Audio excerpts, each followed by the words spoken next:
Hello, hello, hello.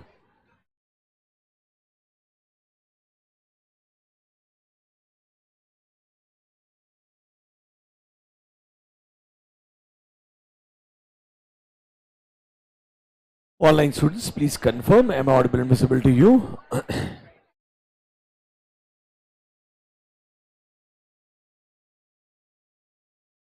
Great. Face-to-face students, I want you to be seated fast immediately. Lunch time is over already. Fast. Be seated immediately.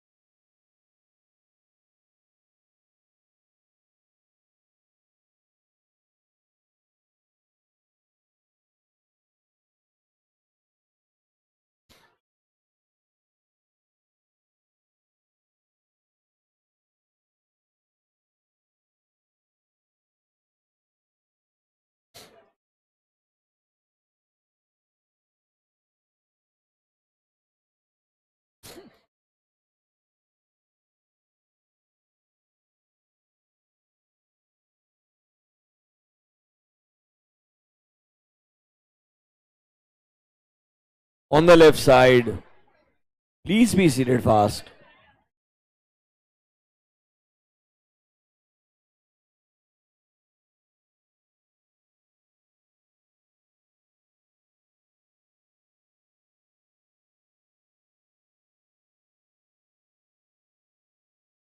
Great.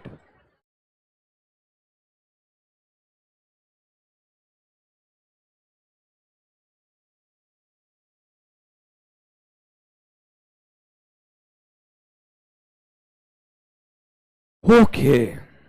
Good afternoon, everyone. I said good afternoon, everyone. I know you guys are doing absolutely fine.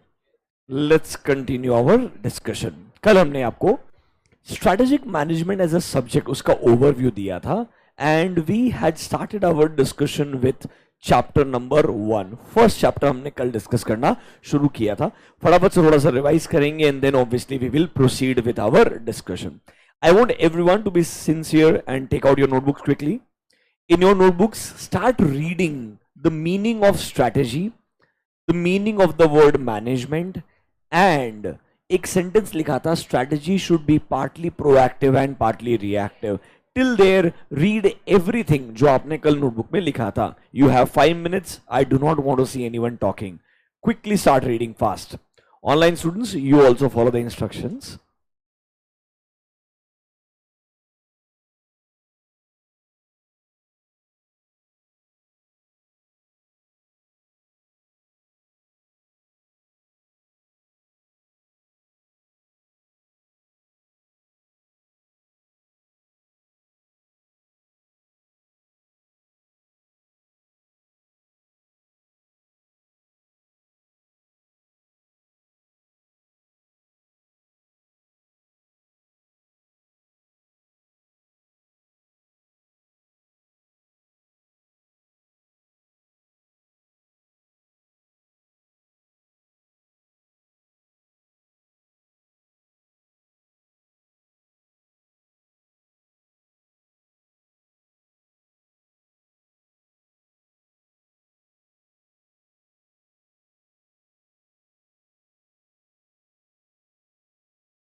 पढ़ा आपने?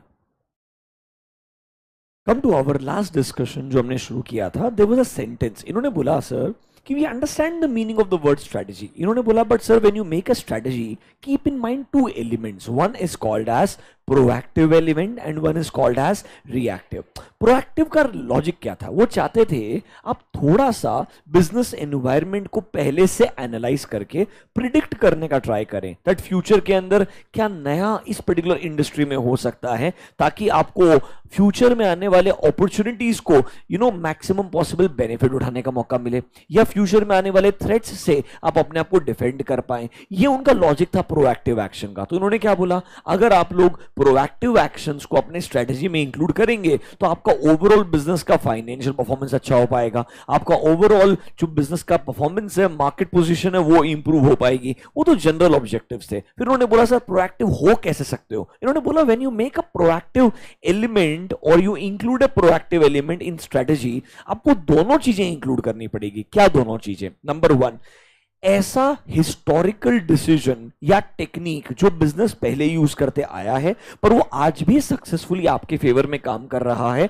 Use that element. Plus आपको अगर लगता है कोई नए managerial decisions या नए टेक्निक्स का इस्तेमाल करते हुए, नए मैकेनिज्म्स का इस्तेमाल करते हुए नए तरीके से अगर बिजनेस करना चाहिए, उन दोनों एलिमेंट को आप मिक्स करके अपना प्रोएक्टिव स्ट्रेटजी बनाने का ट्राई करो। मतलब प्रोएक्टिवनेस के अंदर भी वो बोलता है आप हिस्टोरिकली क्या अच्छा करते आए हैं विच इज वर्किंग वेल, वो एलिमेंट भी कंसिडर करें, एंड कोई नया एलिमेंट जो आपको लगता है मार्केट को एनालाइज करके शायद maybe these are the new things that can work well, आप इन दोनों को मिक्स करके अपने स्ट्रेटजी में इंक्लूड करो तो शायद आपका स्ट्रेटजी जो है वो बहुत बढ़िया से प्रोएक्टिव तरीके से काम कर सकता है। That was their expectation when they were explaining you proactive actions. I will show you one और two questions today around this. पहले एक बार रिएक्टिव एक्शंस क्या है वो लिखते हैं, दोनों को एक बार फिर से समझते हैं, then we will try to look at one question to understand how ICI can try to ask you a question around these concepts। तो अभी के लिए प्रोएक्टिव एक्शंस कल हमने कंप्लीट किया था, लिखिए पार्ट नंबर 2 रिएक्टिव एक्शंस। कल हमने प्रोएक्टिव एक्शन लिख लिया था ना बच्चों, मैंने रिएक्टिव आपको होमवर्क दिया था क्या? नहीं दिया ना, फर्स्ट डे होमवर्क नहीं था, है ना? ठीक है, लिखिए रिएक्टिव एक्शंस डैश करके लिखिए। नंबर 2 रिएक्टिव एक्शंस डैश करके लिखिए। रिएक्टिव एक्शंस डैश करके लिखिए। Reactions to unanticipated, reactions to unanticipated market developments, unanticipated market developments and unanticipated market developments and fresh market conditions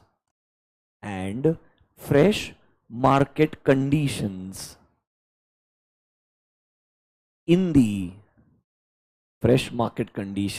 the dynamic business environment, fresh market conditions in the dynamic business environment, in the dynamic business environment. मतलब क्या sir इसका? वो बोलता है business जिस environment में काम करता है वो बिजनेस एनवायरनमेंट ना बहुत डायनेमिक है। डायनेमिक का मतलब it keeps on changing, dynamic का मतलब है इट कीप्स ऑन चेंजिंग। आज जो आपको लग रहा है इंडस्ट्री एक्स के अंदर ये अच्छा काम कर रहा होगा, शायद 3 साल के बाद में सेम चीज इंडस्ट्री में सेलिंग पॉइंट भी नहीं होगी। मतलब you do not know potentially आने वाले 3 साल 5 साल के अंदर how things can change. Like for example Tesla ने बोला था हम इंडिया में एंटर करेंगे बहुत साल पहले, बराबर है कि नहीं है? उन्होंने प्री बुकिंग भी लेना शुरू कर दिया था और इतने साल तक टेस्ला एंटर भी नहीं हुआ। Am I right or not? Finally इतने साल के बाद टेस्ला एंटर हुआ है अभी जा करके, फर्स्ट शोरूम इज अनवील्ड, बराबर है कि नहीं है? सो even the biggest of the biggest businesses are not sure when we make announcements क्या actually market conditions वैसे ही work करेगी जैसा हम सोच रहे थे। Rather there was a rumor that Tesla was not able to negotiate properly with the Indian government. What Tesla wanted in terms of EV subsidies जो US में उनको मिलता है, जिस वजह से कार का प्राइसिंग कम होता है, उतना सब्सिडीज इंडियन गवर्नमेंट देने को तैयार नहीं था। क्यों नहीं देने को तैयार था? उसको लगा हमने टेस्ला को ये सर्विस प्रोवाइड कर दिया, सब्सिडीज प्रोवाइड कर दिया, ये सेम वही कहानी हो जाएगी, बाहर वाला प्लेयर इंडिया में एंटर होगा और एग्जिस्टिंग इंडियन प्लेयर्स को खराब करेगा, बराबर है कि नहीं है? तो हमने इसको सपोर्ट क्यों करना चाहिए? हाँ, ऑब्वियसली मना भी नहीं बोल सकते क्योंकि वो ट्रम्प का सपोर्टर था, you know what I mean, right? तो मना भी बोलना मुश्किल है, हाँ भी बोलना मुश्किल है। सो इट्स बेसिकली डिप्लोमेटिकली आप खेलते रहो जितना टाइम तक खेल सकते हो, आखिर के अंदर कोई ना कोई एक बार्गेनिंग होने के बाद में you and up compromising on a certain level, and उसके बाद में जाके बिजनेस का डिसीजन लिया जाता है। बिजनेसेस जब हम बात करेंगे ग्लोबल लेवल पे, बहुत कॉमन है आपको एक डील का अनाउंसमेंट आ जाना है, देन सडनली एग्जीक्यूशन के अंदर टाइम लग जाना। It is not a big thing, ये काफी कॉमन है, बहुत सालों से कंट्रीज के बीच में देखने को मिला है। तो जब एक बिजनेस अपने बिजनेस एनवायरनमेंट को एनालाइज करता है, उसे क्या लग रहा है, everything is working well in my favour और इन आवर फेवर, हमें क्यों ना एक्सपेंशन के बारे में सोचना चाहिए। पर जरूरी नहीं है मार्केट कंडीशन सेम रहे, market conditions can change very very fast and there can be unpredictable changes जो हमने शायद कभी प्रिडिक्ट भी नहीं किए होंगे। इस वजह से कभी कभी बिजनेस ये नहीं बोल सकता है हमने जो स्ट्रेटेजी बनाया था ना वही हम एज इट इज फॉलो करेंगे। हाँ, बराबर अच्छा स्ट्रेटेजी बनाया होगा, फॉलो करना चाहिए, बट उसमें रिएक्टिव एलिमेंट भी होना चाहिए। रिएक्टिव का मतलब होता है अगर चीजें वैसी नहीं वर्कआउट होती है जैसे आपने सोची थी तो आपको रेस्पॉन्ड करना चाहिए। क्या करना चाहिए आपने? रेस्पॉन्ड। अब business can not keep quite, they may take some time, but eventually business को रिएक्ट तो करना पड़ेगा, रेस्पॉन्ड करना पड़ेगा। So when you make a plan, उस प्लान में प्रोएक्टिव एलिमेंट भी रखना एंड रिएक्टिव एलिमेंट भी रखना। ये आईसीआई बोलने का ट्राई कर रहा है when they are teaching you strategy should be partly proactive and partly reactive. So do you understand this sentence जो आपने लिखा है? सर रिएक्टिव एक्शन में क्या लिखा? कुछ रिएक्शंस, रिएक्शन मतलब you have to come up with a answer, you have to come up with a answer और अ सॉल्यूशन जब कोई प्रॉब्लम आएगा जो आपने प्रिडिक्ट नहीं किया था। अनएंटिसिपेटेड मतलब क्या होता है? Opposite of anticipated. आपने जो एक्सपेक्ट किया था that is called as anticipation, आपने जो एक्सपेक्ट नहीं किया था that is called as unanticipated. मतलब कुछ ऐसा बदलाव आया है मार्केट में जो आपने प्रिडिक्ट नहीं किया था, या मार्केट में कुछ नई कंडीशंस डेवलप हो गई है, नए सर्कमस्टेंसेस डेवलप हो गए हैं जिसके लिए आप प्रिपेयर्ड नहीं थे। अगर ऐसा कुछ होता है because business environment is dynamic, तो आपको क्या करना पड़ेगा? रेस्पॉन्ड करना पड़ेगा। ये जो रेस्पॉन्स है, ये जो रिएक्शन है, that is called as second part, that is called as reactive actions. ये बेसिक मीनिंग बताया है। अब हमने ऐसा क्यों करना चाहिए? Why do we have to react? Full stop करके कंटिन्यू करो उसी सेंटेंस के अंदर, continue in that sentence. When market and competitive conditions, when market and competitive conditions takes an unexpected turn, when market and competitive conditions takes an unexpected turn, then some kind of strategic reaction, then some kind of strategic reaction or adjustment, then some kind of strategic reaction or adjustment is needed, is needed. Therefore company's strategy, therefore company's strategy may partially include, therefore company's strategy may partially include certain aspects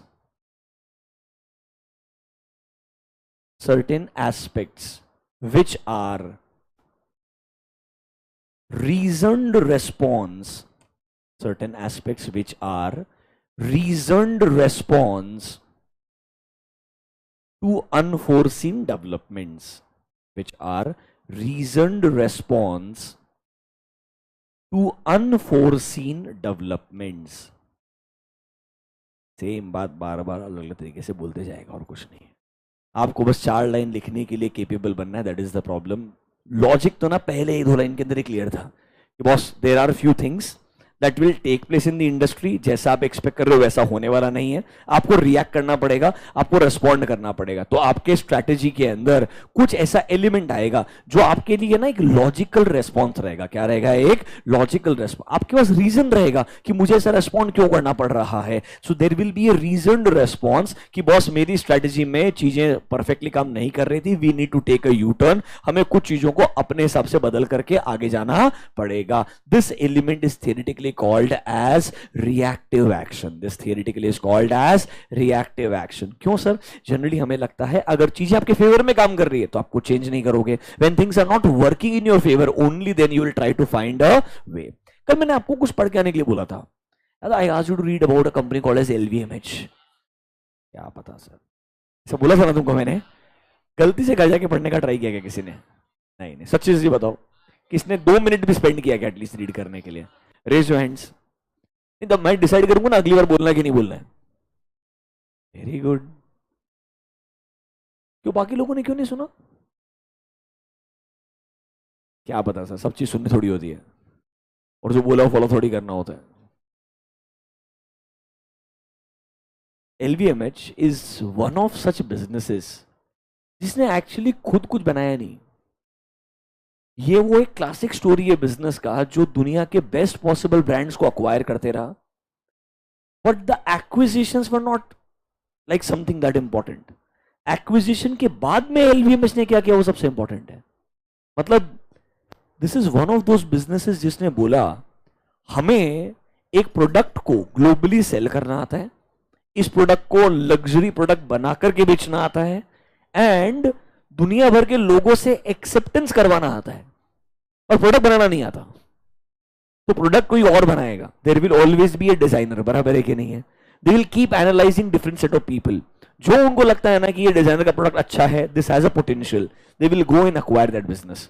when they acquire the business it will be at fair value. ऐसा नहीं है कि वो बहुत unfair price पे bye करेगा, but what they create out of it is significant. Like one such recent acquisition, आपको शायद पता भी नहीं होगा, have you heard of a brand called as Birkenstock? Birkenstock नाम सुना है क्या आपने? एक जर्मन ब्रांड है, मतलब चप्पल बना के बेचता, सैंडल्स बना के बेचता। थोड़े से अभी आप रिसेंटली देखे होंगे इंडिया के अंदर लास्ट 3 साल के अंदर this one category of sandal type का चप्पल जो सब लोग पहन के घूमते रहते हैं। In last 3 years you would have seen this. 7 years back in India it was rare. मतलब मेरे हिसाब से 2019 में किसी को पता होगा उस ब्रांड के बारे में इंडिया में बहुत कम लोग रहेंगे comparatively, but it's a very old German brand, very very old German brand. मेरे हिसाब से 1700 या 1800 का रहेगा, नॉट नाउ। इतने सालों तक वो धंधा चलते रहा, they never was able to expand significantly in the global market. 2020-21 में मेरे हिसाब से LVMH गया, उसने उसको बाई किया। बाई करने के बाद में with in 3 years they were everywhere in the world. मतलब जस्ट इमेजिन, प्रोडक्ट सेम है, ये आप 200 साल से बना रहे हो। आई रिपीट, कितने साल से? 200 साल से। आपके जनरेशन चेंज हो गए, सेम प्रोडक्ट बना करके आप बेच रहे हो, बट आप सिर्फ जर्मन या यूरोप के कुछ कंट्रीज, थोड़ा बहुत यूएस के अंदर उतना ही प्रेजेंस क्रिएट कर पाए, और वहां से suddenly one player comes, acquires you. I think the acquisition was at $4 billion change, $4 billion के आसपास एक्विजिशन हुआ था। 2 साल के बाद में आईपीओ का फाइलिंग हुआ $8 billion पे, after 2 years, and there was a revenue growth of more than 20% year on year, जिन्होंने 200 साल तक अभी ये ग्रोथ नहीं देखा था। I repeat, 200 years तक। That change in months. Now why that happens? This is because of network across the world. LVMH is a brand. आपने Louis Vuitton नाम सुना है ना? So Louis Vuitton is just one name, remember. But actually LVMH के अंदर more than 70-80 brands आते हैं. It started with Dior, that is one of the fancy designer brands. मतलब दुनिया के one of the best designer brands उन्होंने acquire करके रखे हैं। वो क्या बोलते हैं, वो उसी नाम के अंदर बिकना चाहिए, दिक्कत उसमें नहीं है, पर बेचना कैसे है, किस प्राइस में बेचना है, कहां बेचना है और कैसे बेचना है, ये डिटरमाइन करने के लिए एक बिजनेस चाहिए। LVMH is famous only for that. They are like, हमें नया कुछ बनाने का जरूरत ही नहीं है, लोग बहुत क्रिएटिव है, नया चीज बनाते जाएंगे, अल्टीमेटली हम उन्हें खरीदेंगे। Are you understanding this? This is one rare example in the world history जहां पे बहुत सारे बिजनेस सक्सेसफुल हुए हैं, बट एक बिजनेस नॉर्मली अपना खुद का प्रोडक्ट को लेकर के, खुद के सर्विस को लेकर सक्सेसफुल हुआ है, बट ऐसा बिजनेस जो एक्चुअली के अंदर इतना स्ट्रॉन्ग वैल्यू क्रिएट किया है, मेरे हिसाब से if I am not wrong, market cap $300-400 billion के आसपास रहेगा उसका। $300-400 बिलियन के आसपास मार्केट कैप रहेगा उस बिजनेस का। And the founder, one of the, हाँ, बर्नार्ड आर्नल्ड, जो ओनर है, मेजर स्टेक ओनर है, उसके फैमिली के अंदर बाकी लोग भी है, he is somewhere around 180-200 billion dollar approximately, but उसने अपने बिजनेस के अंदर स्टेक कभी बेचा ही नहीं, रादर उसने सारे बिजनेसेस को अक्वायर किया है। तो अगर आप सिर्फ पढ़ेंगे, sometimes it is not that you have to do something creative. आपका स्किल जो है शायद मे भी प्रोडक्ट बनाने में नहीं हो सकता, आपका स्किल शायद सिर्फ और सिर्फ किस में हो सकता है, प्रोडक्ट को बेचने में और धंधे को बेटर मैनेज करने के लिए, ये भी पॉसिबल है। बट सबसे इंटरेस्टिंग चीज है कि 3 साल के अंदर अंदर that brand was recognised everywhere in the world, and you won't believe, in India our local brand started copying it. We have at least 10 brands in India who are copying the same products now. Because in India we know this masses, बराबर है कि नहीं है? तो आपको पता होना चाहिए कि कोई प्रीमियम चप्पल किसी ने लॉन्च किया 10,000 के अंदर, बराबर है? Affordability of 10,000 is not for everyone. तो डिजाइन एलिमेंट अगर सेल होना शुरू हो गया तो वेबसाइट भी बनाएगा। अब अगर आप बोलोगे website is own by Tata, बराबर है कि नहीं? They don't copy, everyone copies. ऐसा कुछ नहीं है। मतलब मेरे को लगता है इंडिया में तो बिजनेसेस कॉपी करना was normal, starting with Flipkart. You know that right? Story of Flipkart ना? Those who don't know, the founders of Flipkart used to work in Amazon. You know that, right? And जो Amazon ने books बेचना शुरू किया, उन्होंने same चीज India में आके वहीं से शुरू किया। मतलब just imagine, after so many years in India you started from the same step. मतलब लिटरली आपको कुछ भी नया करने का जरूरत नहीं पड़ा, like literally step by step same dots connect किया आपने, and you still became successful. But you know what world says today? This is surprising, I just share with you. They say Indian e-commerce in last 4 years has grown so much. Last 4 साल में जो Indian e commerce आपका जोमेटो स्विगी सारा का सारा मिला करके वो इतना सिग्निफिकेंट ग्रो हुआ है। Now lot of Indian entrepreneurs are looking at Indian businesses which can be copy pasted in US and Europe. I repeat, there are a lot of e-commerce businesses in India now. आज तक उल्टा था, हम वहां से idea लेके आते थे, इंडिया में कॉपी करते थे, बराबर है कि नहीं है? Now it is other way around. E commerce हमारा एक चीज अच्छा है क्या, अगर हम एक बार कॉपी करने के लिए बैठे, सी अंडरस्टैंड प्रॉब्लम क्या है ना, इनोवेटिव स्पिरिट जो है, एंटरप्रेन्योरशिप जो बहुत सिग्निफिकेंट है, बहुत सिग्निफिकेंट है। आप नोटिस करें, like for example Zomato Swiggy India का, they are far better than US entities, far far better. मतलब in terms of service there is no comparison. Ola के ऊपर नहीं जाएंगे अपन, उसके अलग प्रॉब्लम चल रहे हैं फिलहाल अभी। Otherwise there is a company called is Lyft. Do you know Lyft? Uber है ना, जैसे इंडिया में उबर का कॉम्पिटिटर ओला है, बराबर है? US has a player called is lift, LYFT, वो कॉम्पिटिटर उबर का। मतलब इट्स सिंपल, वहां का मार्केट इतना इतना स्ट्रेट फॉरवर्ड है। आप बढ़िया प्रोडक्ट बनाओ, बढ़िया सर्विस बना करके बेचो, कितना पे वैसे चार्ज करना चार्ज करो, service has to be good, they will pay you, that's it. They will not even argue. So I'm just trying to say the tables are turning, things are changing, and I read about this not just one place, 3-4 places. I referred certain articles and they all are saying now Indian e-commerce is doing so well in terms of service, जबकि हमारे इधर logistics actually problem है। उधर तो logistics and infrastructure और better है, you understanding this? पर हमारा service उनसे better है in India in terms of e-commerce. So now they want to copy paste from here and they want to apply it there. Are you understanding this? So a lot of Indian entrepreneurs are thinking in that direction. Anyways, the bottom line part is, आप businesses को जब देखते हैं, आपको हमेशा ना एक lens हटा करके बिल्कुल ओपन माइंड से ऑब्जर्व करना चाहिए। You don't have to always make a crazy product to actually do something. हो सकता है 200 साल तक सेम धंधा काम कर रहा था, एंड देन इवेंचुअली एक दिन के बाद में चीजें बदलना शुरू हो जाएगी। There is one more business, read about that, I will give you name today, will you read about it? शायद आपको पता रहेगा। Have you heard of a brand called as On? The brand is called as On Cloud, ON, On Cloud. नाम सुना है क्या आप लोगों ने? Read about it when you get time. It's a brand जो फिलहाल नाइकी को परेशान कर रहा है। It's a brand that is troubling Nike. Nike is a brand जिसने दुनिया के अंदर बहुत स्ट्रॉन्ग प्रेजेंस बनाया है, उसको ट्रबल करने वाला भी ब्रांड एग्जिस्ट करता है। And there is a very famous tennis player who is associated with this brand. ON, On Cloud is the name of the brand. ON, On Cloud. समय मिले तो पढ़ लेना, कोई फर्क नहीं पड़ता। We go back to our points. अभी के लिए आपको प्रोएक्टिव रिएक्टिव थोड़ा बहुत समझ में आया क्या? नीचे आइए, वापस से कम बैक। प्रोएक्टिव रिएक्टिव का point number 1 and point number 2 हो गया। नीचे लिखिए एक नोट, नीचे लिखिए एक नोट।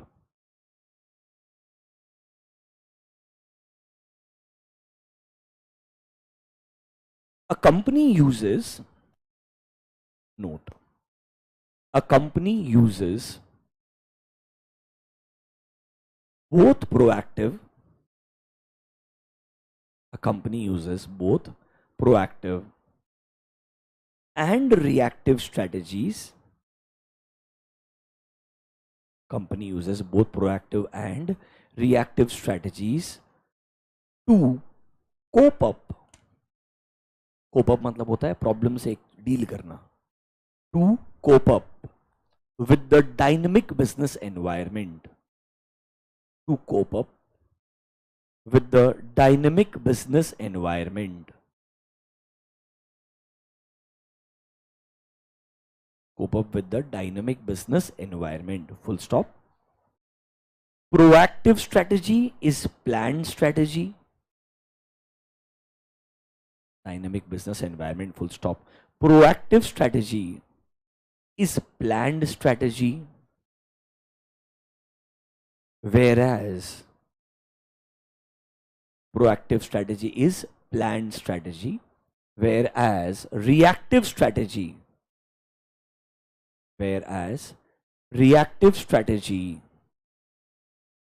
is adaptive reaction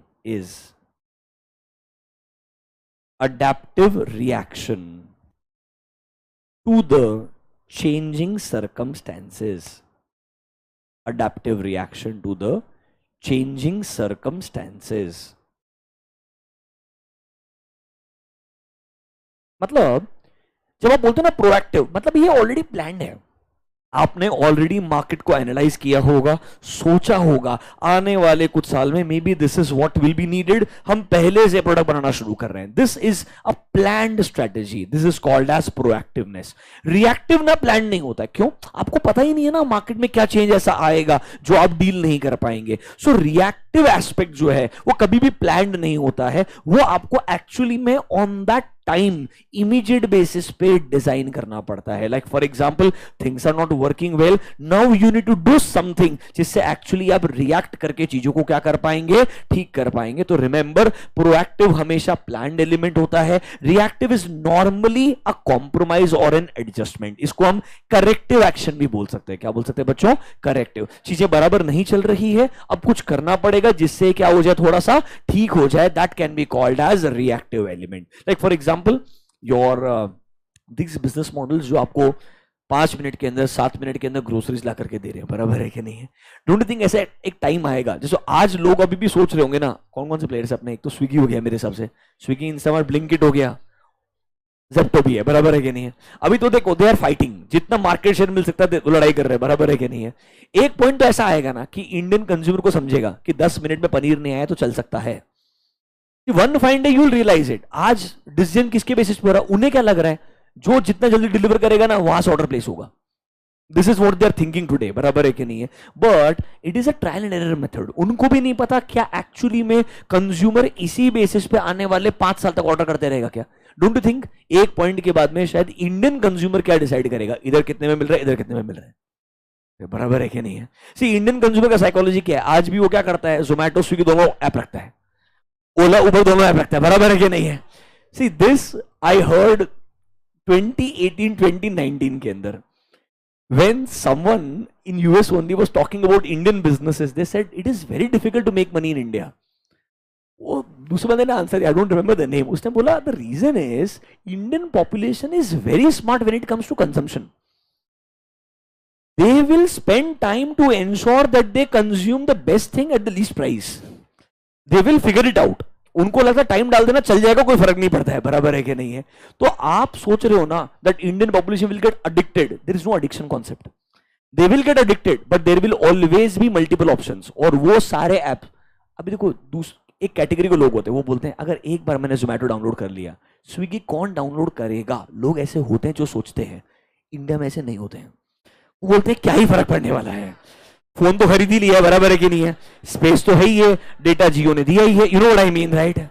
क्या ही फर्क पड़ने वाला, we don't care about that. So हमारा थॉट प्रोसेस क्या है, वो तो मतलब इतना कोई टेंशन ही नहीं हमारे पास में लाइफ के अंदर. And we are very proactive, literally 1 minute में देख के चेक कर लेंगे हम, एंड हम वेल इन्फॉर्म्ड डिसीजन लेंगे, बराबर है कि नहीं है? इसके लिए हमें किसी की जरूरत पड़ने वाली नहीं है. तो उन्होंने यही बोला, इस वजह से इंडिया के अंदर पैसा कमाना टफ क्यों है? हर बार नया प्लेयर आते जाएगा, नया प्लेयर आएगा जब स्टार्टिंग में मार्केट शेयर गेन करने के लिए उसे कंसेशन देना ही पड़ेगा. नए प्लेयर को कंसेशन देना पड़ेगा तो एग्जिस्टिंग प्लेयर को मार्केट अपना बचाने के लिए कंसेशन देना पड़ेगा. अरे बराबर है कि नहीं है? तो ये प्रोसेस चलते ही जाएगा, ये प्रोसेस तो कभी रुकेगा ही नहीं. आप सोचो ना, रैंडमली कुछ भी चलता है, फिर एक मीशो आ जाता है बीच के अंदर, if you think about it, नहीं अगर आप इंडिया की ई कॉमर्स को ट्रैक करो 2013 से, जब आपको लग रहा है ना सब शांत हो गया, सडनली कोई तो नया प्लेयर आ जाएगा वापस से 1 मिनट के अंदर। एंड ये प्रोसेस कभी भी रुकने वाला नहीं है। It is very very tough कि आप एक मार्केट बेस क्रिएट कर दो और वो बंदा आपसे ही कंज्यूम करते रहेगा, ये डिफाइन करना बहुत मुश्किल है। अगर ये डे टू डे कंजम्पशन है तो क्या है, अगर वो डे टू डे कंज्यूम, तो इसीलिए बोला था India is a very very tough market to crack. मतलब यहां पे बिजनेस स्टार्ट करना आसान है, पर उससे पैसा कमा के कंसिस्टेंटली पैसा कमाना is a very very difficult job. यहां पे आप कंजम्पशन जो है बहुत स्मार्ट तरीके से करते हैं। इसके अराउंड एक वर्ड भी है वैल्यू क्रिएशन, और एक एनालिसिस होती है उसको बोलते हैं वैल्यू चेन एनालिसिस। क्या बोलते हैं, वैल्यू चेन एनालिसिस। आपके सिलेबस में आगे आपको पढ़ाएंगे, डोंट वरी अबाउट दिस। अभी के लिए कि आपको basic understanding of proactive reactive आया क्या, लास्ट में आपने जो कंक्लूजन लिखा उसको एक बार पढ़िए। Let me show you one question of ICAI. Spend 2 minutes, proactive reactive note एक बार सब पढ़ लीजिए, जितना नोटबुक में लिखा है उतना रीड कर लो एक बार के लिए।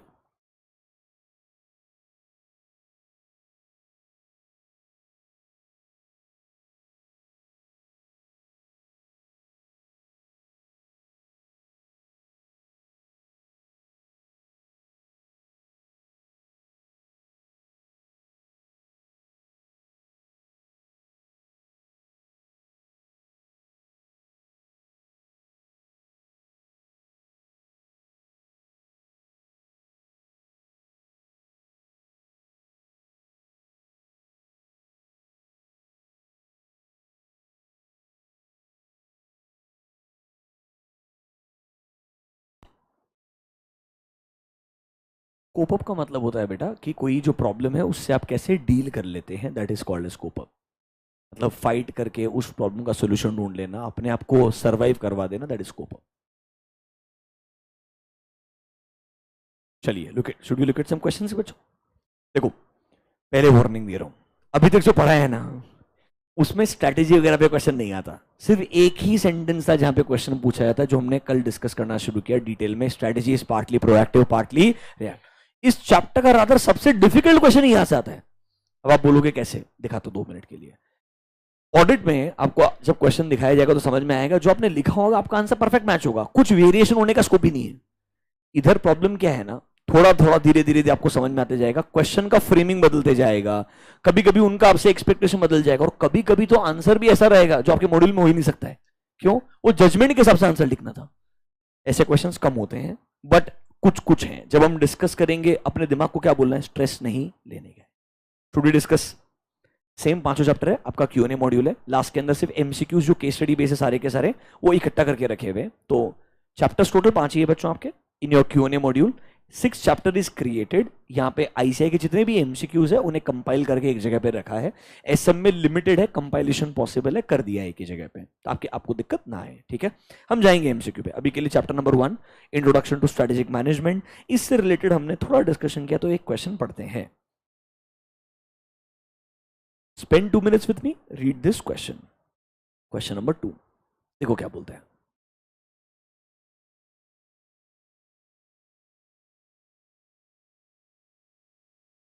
ABC retail chain regularly monitors consumer trends and supply chain flexibility। तुम बोलोगे ऐसे कुछ वर्ड्स हमको सिलेबस में पढ़ा ही नहीं। अब आप नोटिस करेंगे कुछ कुछ रैंडम वो सिनेरियो बना रहे हैं अपने हिसाब से, तो आपको थोड़ा सोचने का ट्राई करना पड़ेगा। क्या बोलता है, एक रिटेल चेन स्टोर है, वो रेगुलरली मॉनिटर करता है कंज्यूमर का ट्रेंड क्या है, एंड सप्लाई चेन वर्ड सुना है क्या आप लोगों ने। सप्लाई चेन होता है बेसिकली बच्चों, अगर मैं रिटेल स्टोर हूं, let's say for example milk, bread, eggs, जो जो चीजें बेचता हूं, ये मेरे पास भी कोई सोर्स होता होगा ना जहां से आता होगा, और फिर मैं कंज्यूमर को सेल करता होगा। क्या ना, इसे जो पूरा प्रोसेस है इसको हम सप्लाई चेन बोलते हैं। रॉ मटेरियल कहां से आता है, फिनिश गुड्स कन्वर्ट कैसे होता है, स्टोर कहां पे होता है, और फिनिश गुड्स कंज्यूमर तक कैसे जाता है, everything from raw material till consumption, बीच में क्या कहलाता है, सप्लाई चेन। क्या कहलाता है, सप्लाई चेन। तो ये बोलता है सप्लाई चेन का फ्लेक्सिबिलिटी भी। आगे देखो, the retail chain tracks consumer trends to adjust its offerings. मतलब वो कंज्यूमर ट्रेंड को समझता है। आप व्हाइट ब्रेड मांग रहे हो, मैं व्हाइट ब्रेड मंगा के बेच रहा हूं आपको। आपने बोला हम हेल्थ कॉन्शियस हो के ब्राउन ब्रेड चाहिए, ब्राउन ब्रेड मंगा के बेचना शुरू कर दिया। फिर बोला मल्टीग्रेन चाहिए, ले मल्टीग्रेन ले ले। बराबर है कि नहीं। मैं कंज्यूमर ट्रेंड को क्या कर रहा हूं, ट्रैक कर रहा हूं, एंड अकॉर्डिंगली एडजस्ट करता हूं मेरे ऑफरिंग्स। ऑफरिंग्स मतलब मैं जो बेच रहा हूं वो। ensuring they meet the consumer needs. Simultaneously, it also maintains a flexible supply chain. It also maintains a flexible suddenly एक दिन डिमांड बढ़ गया तो मेरे पास में ऐसे लोग हैं जो एडिशनल डिमांड के लिए मेरे को एडिशनल रॉ मटेरियल भी ला करके दे सकते हैं टू रेस्पॉन्ड स्विफ्टली. स्विफ्टली मतलब आसानी से. टू द डिमांड फ्लक्चुएशन मतलब कभी कभी डिमांड बहुत ज्यादा हो सकता है, कभी कभी डिमांड कम हो सकता है. उस डिमांड के फ्लक्चुएशन से डील करने के लिए मेरे पास सप्लाई भी बढ़िया है. मतलब I have good control over people जो मुझे ये सप्लाई करते हैं. दिस स्ट्रैटेजी एक्चुअली में कोई स्ट्रैटेजी नहीं है, बट ऐसे को लगता है ये strategy. This strategy enables ABC to anticipate कि मार्केट में क्या चेंज आते हैं एंड अडेप्ट कर पाते हैं वो उसके साथ में इफेक्टिवली, इंश्योरिंग कि बिजनेस क्या बन जाए, कॉम्पिटिटिव बन जाए एंड कंज्यूमर सेटिस्फैक्शन क्या हो जाए, अचीव हो जाए. Which type of strategy is the retail chain employing? अभी प्रोएक्टिव रिएक्टिव ही होगा, वही पढ़ा है वो, that's a different story. Problem आज नहीं, आज तो तुक्का लगा ही लोगे. जब पूरा सब्जेक्ट पढ़ने के बाद में आफ्टर रीडिंग एवरीथिंग अगर मैं ये ढूंढ ही नहीं पाया कि लिखना प्रोएक्टिव रिएक्टिव है, मेरे को भली प्रोएक्टिव रिएक्टिव कितना भी बढ़िया से याद हो, इधर क्वेश्चन देख के समझना ही मुश्किल है. ये पता है क्या सोचना पड़ेगा आपको शांति से, वो बार बार क्या हिंट दे रहा है, क्या हिंट दे रहा है, देख रहे हैं क्या कि हम मॉनिटर कर रहे हैं क्या कंज्यूमर ट्रेंड को, हम ट्रैक कर रहे हैं कंज्यूमर ट्रेंड को और हम एडजस्ट कर रहे हैं अपने ऑफरिंग्स को. मतलब सर हम समझने का ट्राई करें कि कंज्यूमर ट्रेंड में क्या क्या चेंजेस आते हैं, उसके हिसाब से हम हमारा बिजनेस मॉडल चेंज करते जाते हैं. और जहां जहां हमको लगता है there is a significant demand fluctuation, उससे डील करने के लिए हमारे पास सप्लाई चेन मैनेजमेंट है. मतलब कहना इसे हमारे पास रिएक्टिव एलिमेंट भी है एंड प्रोएक्टिव. अगर आप सही में पूछोगे ना, ये मर्डर है कॉन्सेप्ट का. वो कॉन्सेप्ट बहुत बढ़िया था बट अब मेरे को समझ में नहीं है कैसे पूछूं. डायरेक्टली पूछूंगा what is proactive what is reactive, बच्चे क्या बोलेंगे, इतने इजी क्वेश्चंस आते हैं. तो डिफिकल्ट बनाने के चक्कर के अंदर ये हो जाता है. अब एक बार आंसर पढ़ोगे क्या शांति से? You have 5 minutes, I want everyone to read the answer. ये आईसीए का सजेस्टेड आंसर है, मेरा आंसर नहीं है. पढ़ो जरा एक बार शांति से.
मतलब एक्चुअली में देखो तो फर्स्ट 2 सेंटेंस में उसने बताया प्रोएक्टिव क्या रिएक्टिव क्या है, बाद में रिपीट करना शुरू कर दिया. जो क्वेश्चन में लिखा उठा उठा के उठा, क्योंकि ऐसा कोई क्वेश्चन थोड़ी होता है यार, तो उसका आंसर ही नहीं हो सकता, कुछ आंसर भी बनाना पड़ेगा फालतू के अंदर. वो ऑथर ने भी टाइम पास करते करते बनाया आंसर को. तो हमने क्या करने का, कुछ समझ में नहीं है, जो लिखा है वो उठा के चिपका दिया, थोड़ा बहुत क्वेश्चन उठा के मिक्स कर दिया. क्या ऐसा चल सकता है क्या? देखो चल तो जाएगा, बट ऐसे क्वेश्चन में 100% एक्यूरेसी इंपॉसिबल है. अरे लैंग्वेज है यार, person to person language vary करेगा, बराबर है कि नहीं. प्रोएक्टिव रिएक्टिव है ये लॉजिक में मान सकता हूं, उसका मीनिंग क्या है मैं मान सकता हूं, कौन सा प्रोएक्टिव है कौन सा रिएक्टिव है ये भी मान सकता हूं, बराबर है कि नहीं. अभी जो थर्ड फोर्थ पॉइंट है वो तो एक्चुअली देखोगे तो क्वेश्चन ही है. दिस कॉम्बिनेशन मतलब proactive reactive allows the retail chain to both anticipate future trend and react effectively. And इससे उसकी स्ट्रेटजी प्रोएक्टिव भी हो गया रिएक्टिव भी हो गया. यार मतलब अभी कोई कॉन्सेप्ट थोड़ी, you know what I mean right. नहीं नहीं, तुमको डर लग रहा है क्या क्वेश्चन देखने के बाद में, या इजी लग रहा है, क्या लग रहा है आपको? Were you able to understand the question?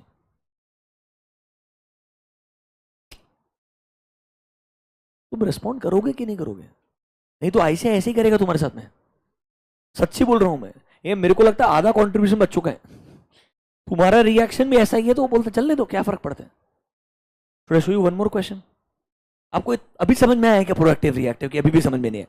कुछ नहीं बाबा, मेरा रिटेल चेन स्टोर है, मेरे को लगता है कंज्यूमर ट्रेंड को बार बार मॉनिटर करते रहना चाहिए। ट्रेंड बदल रहा है तो मैं प्रोएक्टिवली देखने का ट्राई करता हूं ताकि मैं प्रोडक्ट को इमीडिएटली चेंज कर दूं।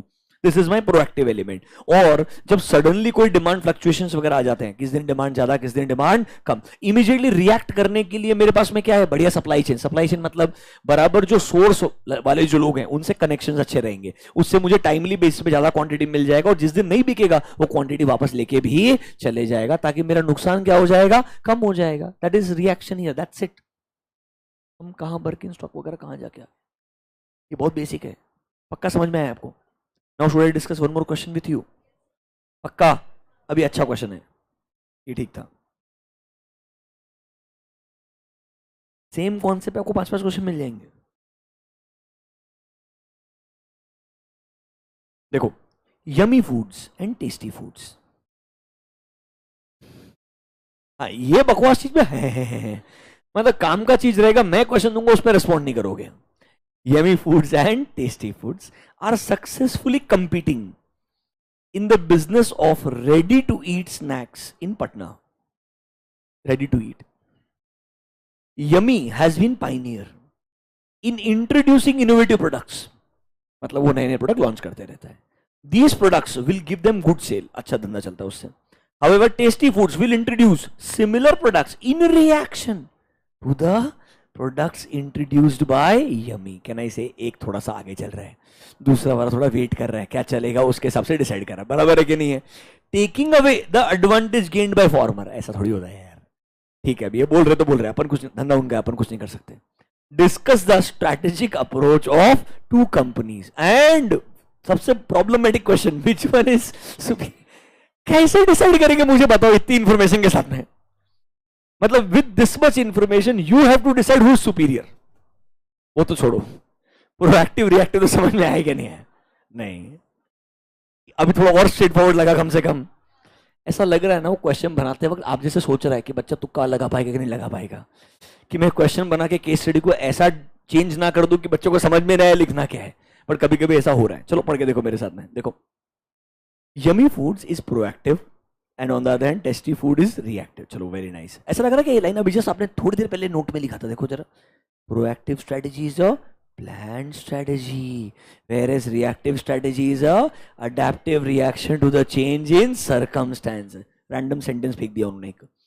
नंबर 2 देखो, a company strategy is a blend मतलब mixture of proactive action। ऐसा लग रहा है क्या फर्स्ट पॉइंट है हमारा, on part of managers to improve companies market position and financial, ऐसा कुछ तो दिख रहा है क्या?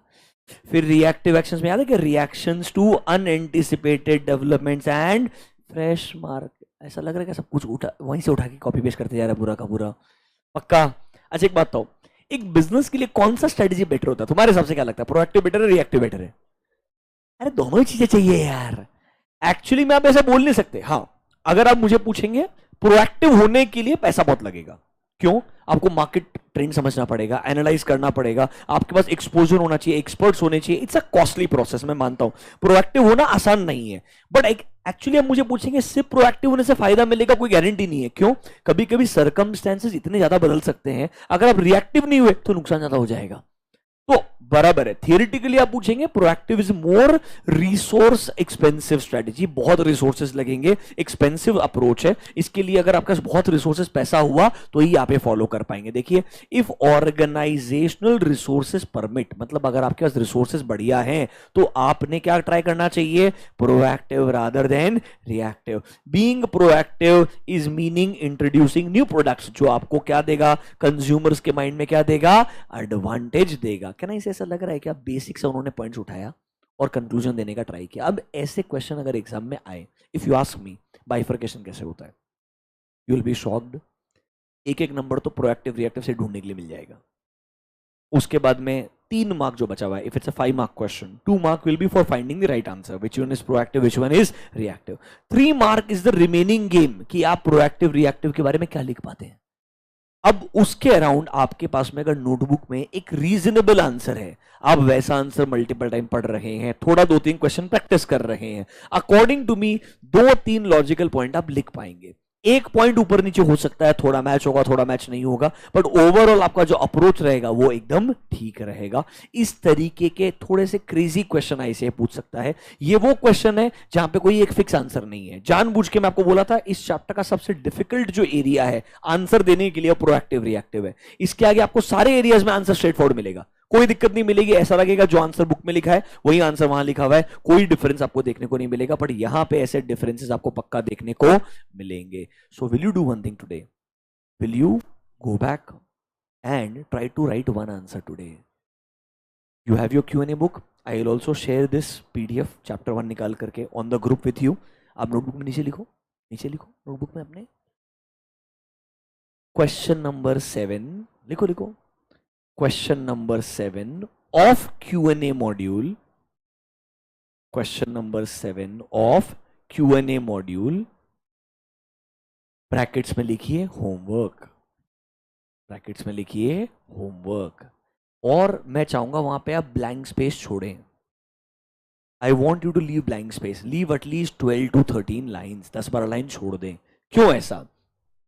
आप में से कुछ बच्चे सिंसियर रहेंगे, होमवर्क करेंगे, बराबर है, कुछ बच्चे और ज्यादा सिंसियर रहेंगे, बिल्कुल होमवर्क नहीं करेंगे। पर मैं चाहता हूं ब्लैंक स्पेस इकट्ठे होने चाहिए, ताकि जीवन में जब खुद से पढ़ने के लिए जाओ और ये नोटबुक को ओपन करो, ब्लैंक स्पेस जब दिखे तो समझ में आना चाहिए that how sincere you have been. Do you get my point? मैं आपको कुछ नहीं बोलने वाला है, कोई परेशान नहीं करने वाला है, बट आपको रिक्वेस्ट करते रहेगा ब्लैंक स्पेस छोड़ते रहना, कहीं ना कहीं दिमाग को बुरा लगेगा। और मुझे लगता है one fine day you will be like मैं होमवर्क कर ही लेता हूं। If you do that you will see a difference. अभी आप अगर जब राइटिंग प्रैक्टिस करेंगे शांति से, ये आप बिना स्ट्रेस के करेंगे। जब आप एक महीने पहले एग्जाम के बोलेंगे आज राइटिंग प्रैक्टिस करना है, 25 क्वेश्चन लिखूंगा, 2 भी नहीं लिख पाएंगे। क्यों? तब आप ऑलरेडी बहुत स्ट्रेस में रहेंगे। एक महीने बाद में एग्जाम है, कुछ दिन बाद में एग्जाम है, मैंने कुछ भी नहीं पढ़ा, और ऐसे क्वेश्चन देखने का सब आने के बावजूद भी आदमी को लगेगा कुछ नहीं आता है। अच्छी बोलो एक बात, कोई भी क्वालिफाइड से क्वालिफाइड पर्सन को लेके आ जाओ, मैं तो बोलता हूँ हार्वर्ड का अगर बिजनेस मैनेजमेंट पढ़ाने वाला प्रोफेसर भी अगर आ गया और अगर ICA का ये आंसर पढ़ के एग्जैक्ट आंसर मैच करने के लिए गया तो शायद उनके लिए भी मुश्किल हो जाएगा। उन्होंने भी ICA मॉड्यूल को पढ़ना चाहिए, अदरवाइज आपको मार्क्स नहीं आ सकता है। Do you get my point? That is why we can talk about 5 examples, but we have to come back to ICA module. There is no option. I am telling you literally. आप shock में रहेंगे, SM का जो main book है वो छोटा, Q&A book बड़ा है। अब देखेंगे तो डबल पेजेस है, 300 पेज है। क्यों ऐसा? इतना वैरायटी ऑफ क्वेश्चंस है। मतलब रिएक्टिव एंड प्रोएक्टिव के ऊपर 5-6 कैटेगरी का क्वेश्चन मिल जाएगा आपको। जो डिफिकल्ट वाले थे वो मैंने बताए, बहुत बच्चे में जो वो स्ट्रेट फॉरवर्ड है, partly proactive partly reactive, comment, तो आंसर वही होगा जो आपने नोटबुक में लिखा हुआ है। Are you understanding this? आज आप क्या करेंगे घर जाने के बाद में? You will have this PDF, some of you will have this book also. आप ये आंसर को पढ़ेंगे शांति से, जो नोटबुक में लिखा है उसको पढ़ेंगे एक बार के लिए, और अगर नहीं लिख पाए तो आंसर को देख करके लिखेंगे, कोई दिक्कत नहीं है, बट आप लिखेंगे। यस और नो? पक्का? Can we proceed now? Notebook में जाइए, गिवन नेक्स्ट हेडिंग, चैप्टर 1 में ही है हम लोग। स्ट्रेटेजी का मीनिंग फाइनली खत्म हो गया है। Okay, meaning of strategic management. This is heading number 2 in chapter number 1. Meaning of strategic management.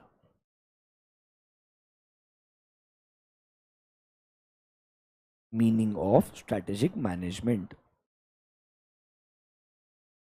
Sir question answer की बुक अलग बनानी है? नहीं बेटा, अभी तो बोला ब्लैंक स्पेस छोड़ना है।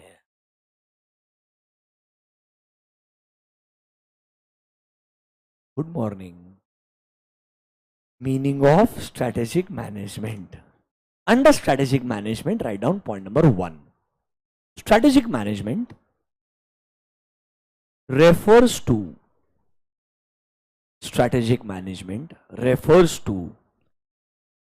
the managerial process. Strategic management refers to the managerial process of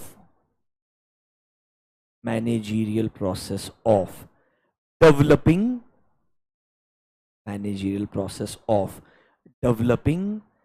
a strategic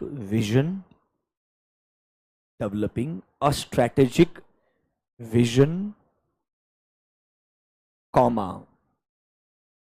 setting objectives strategic vision, comma, setting objectives, comma, crafting, comma, crafting a strategy,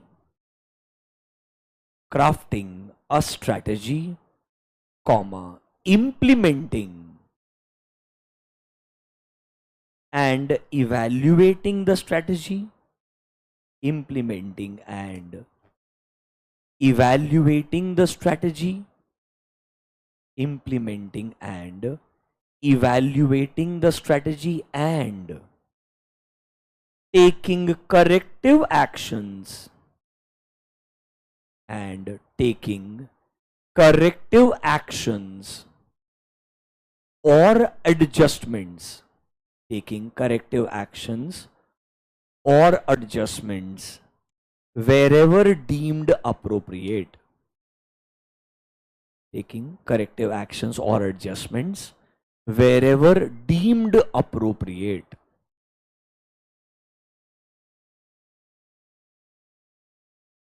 एक काम कीजिए, कल मैंने आपको सबसे पहले स्टार्टिंग में कुछ 5 पॉइंट्स दिखाए थे, ऐसा कुछ था क्या? चेक करो। स्टार्टिंग में कुछ तो 5 पॉइंट स्ट्रेटेजिक मैनेजमेंट प्रोसेस करके लिखा दिया था और बोला था रेफरेंस पर्पस के लिए सिर्फ, ऐसा कुछ तो बोला था क्या? क्या पता सर यार, पढ़ो जरा एक बार शांति से, रीड ऑल दोस 5 पॉइंट्स। क्या है? अरे खुद के लिए पढ़ो।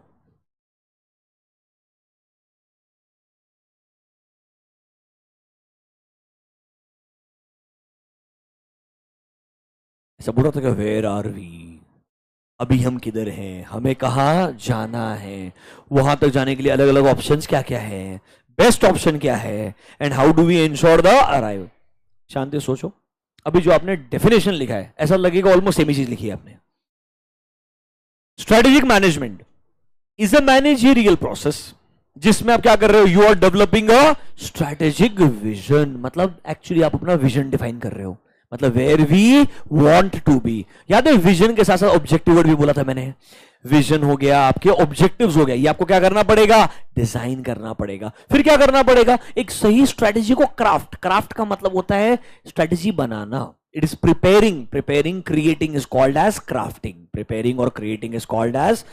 पर एक बात तो, स्ट्रेटेजी बनाने से पहले पहले स्ट्रेटेजी अलग अलग कौन सी हो तो ढूंढनी पड़ेगी ना। एक्चुअली मैंने जो आपको कल 5 स्टेप्स लिखाए थे ना, वो रियल स्टेप्स होते हैं। ये जो डेफिनेशन है ये थोड़ा सा अभी इनकम्प्लीट है अगर आप मुझे पूछेंगे, बट आपके मॉड्यूल में यही है। इन्होंने बोला विजन बनाओ, ऑब्जेक्टिव सेट करो, अपने सही स्ट्रेटेजी को क्राफ्ट कर लो, क्राफ्ट कर लो मतलब स्ट्रेटेजी को बनाओ, स्ट्रेटेजी बनाने के बाद क्या करोगे, इंप्लीमेंट करोगे, इवैल्यूएट करोगे, चीजें बराबर काम कर रही है कि नहीं कर रही है, अगर चीजें बराबर से काम नहीं कर रही है, will you take some corrective actions. Corrective action का मतलब क्या है, हमने सोचा था ऐसा करने से काम हो जाएगा, अगर नहीं हो रहा है तो स्ट्रेटेजी को क्या करना पड़ेगा, थोड़ा बहुत बदलना पड़ेगा, थोड़ा बहुत क्या करना पड़ेगा, चेंज करना पड़ेगा। This is called as corrective action. अगर आप शांति से डेफिनेशन को पढ़ो तो हमारे जो 5 पॉइंट्स है वही चीज ये प्रोसेस बोलने का ट्राई कर रहा है। वापस से पढ़िए मेरे साथ step by step. Strategic management is a managerial process, मतलब सर ये एक ऐसा प्रोसेस है जिसको हम मैनेजीरियल या मैनेजमेंट रिलेटेड प्रोसेस बोलते हैं। क्या बोलते हैं, मैनेजमेंट रिलेटेड प्रोसेस। कल वर्ड पढ़ा था क्या मैनेजमेंट? कुछ लोग भी मैनेजमेंट है, वो लोग जो एक्टिविटीज करते हैं वो भी मैनेज, ऐसा कुछ ज्यादा है क्या? बस वही चीज उठाया उसने, क्या बोला, एक ऐसा मैनेजीरियल प्रोसेस जहां पे चीजों को कोऑर्डिनेट करके बराबर से एग्जीक्यूट करवाना पड़ेगा, जहां पे आप क्या करने वाले हो, अपना विजन, अपने ऑब्जेक्टिव्स डिसाइड करोगे, सही स्ट्रेटेजी को प्लान करके क्रिएट करोगे, उसे बराबर से इंप्लीमेंट करोगे, एंड स्ट्रेटेजी को इंप्लीमेंट करने के बाद क्या करोगे, इवैल्यूएट करोगे। क्या करोगे, इवैल्यूएट, क्या चीजें बराबर से काम कर रही है या नहीं। अगर बराबर काम कर रही होगी तो कोई दिक्कत वाला बात नहीं, you will enjoy the rewards, but if the things are not working well, will you have to take some corrective actions? yes, corrective action का मतलब होता है बेटो बच्चों कि कुछ गलत चल रहा है and you have to do something जिससे ये चीज क्या हो जाए, ठीक हो जाए, appropriately काम करे। जो आप मिस आउट कर रहे हो वो मिस आउट नहीं होना चाहिए। that is called as taking corrective action। ultimately objective क्या है, विजन को, ऑब्जेक्टिव को अचीव कर पाना via a process, that process is called as strategic management process। क्या मीनिंग समझ में आया क्या? पक्का? Right down point number 2, the overall objectives the overall objectives of strategic management, the overall objectives of strategic management are following. The overall objectives of strategic management are following. Coincidentally हमने audit में भी आज ही overall objective पढ़ा था. Overall objective ऐसा कुछ तो word पढ़ाया था क्या? I want everyone to read these two objectives. एक बार 2 ऑब्जेक्टिव लिखे हैं, पढ़िए जरा शांति से. पढ़ के देखो जरा. ऐसा लग रहा है क्या कल ही कुछ तो बताया था मैंने इससे रिलेटेड? नहीं नहीं नहीं, क्या पता सर.